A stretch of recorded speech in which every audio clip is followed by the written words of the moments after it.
Bismillahirrahmanirrahim. Saya Syihabuddin Al-Bahri dari kelas SKIA dengan NIM 2011010200032. Dalam video ini akan menjawab secara lisan soal-soal ujian tengah semester mata kuliah Sejarah Pergerakan Nasional Indonesia. Yang pertama adalah mengenai faktor-faktor yang melatar belakangi lahirnya pergerakan nasional. Ada beberapa faktor yang melatar belakangi lahirnya pergerakan nasional pada sekitar akhir abad ke-19 sampai awal abad ke-20.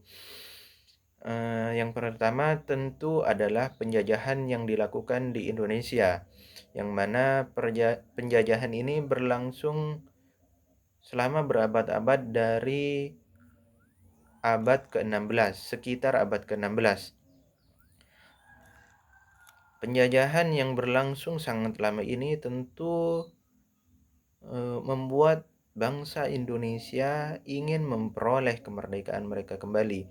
Maka dari itu, bangsa Indonesia melakukan pergerakan perlawanan untuk memperoleh kemerdekaan. Yang kedua adalah lahirnya kesadaran kolektif untuk bersatu, tidak lagi memperjuangkan kemerdekaan secara terkotak-kotak dan kedaerahan. Hal ini dibarengi dengan lahirnya kaum-kaum intelektual, sehingga perjuangan untuk memperoleh kemerdekaan tidak hanya terbatas dalam gerakan melalui jalur senjata. Mereka kaum intelektual juga menempuh jalur politik, pendidikan, dan diplomasi untuk memperoleh kemerdekaan bagi bangsa Indonesia. Ada juga beberapa kejadian di luar negeri yang mengilhami bangsa Indonesia untuk memperoleh kemerdekaan mereka kembali. Contohnya adalah revolusi Prancis yang terjadi pada sekitar akhir abad ke-18. Lalu soal yang kedua tentang manfaat dan nilai yang bisa diperoleh setelah belajar sejarah pergerakan nasional Indonesia. Manfaat dari belajar sejarah pergerakan nasional Indonesia tentunya adalah kita bisa mengetahui bagaimana gerakan-gerakan dan prosesnya yang dilakukan oleh para pahlawan dan bangsa Indonesia secara umum untuk memperoleh kemerdekaan.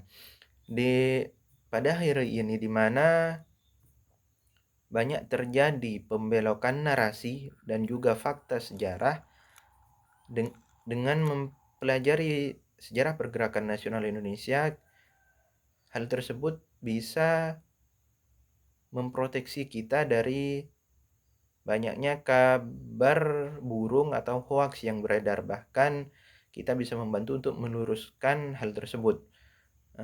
Dari segi nilai, mempelajari sejarah pergerakan nasional Indonesia akan menumbuhkan semangat nasionalisme untuk terus melanjutkan perjuangan para pahlawan yang telah gugur dan sekaligus mengisi kemerdekaan itu sendiri.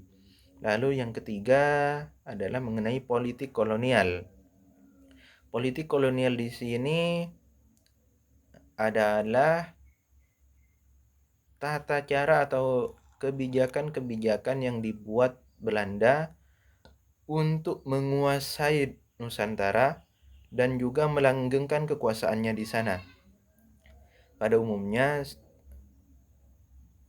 cara yang digunakan untuk menguasai daerah di Nusantara adalah dengan menggunakan kearifan lokal, adat istiadat, dan budaya masyarakatnya.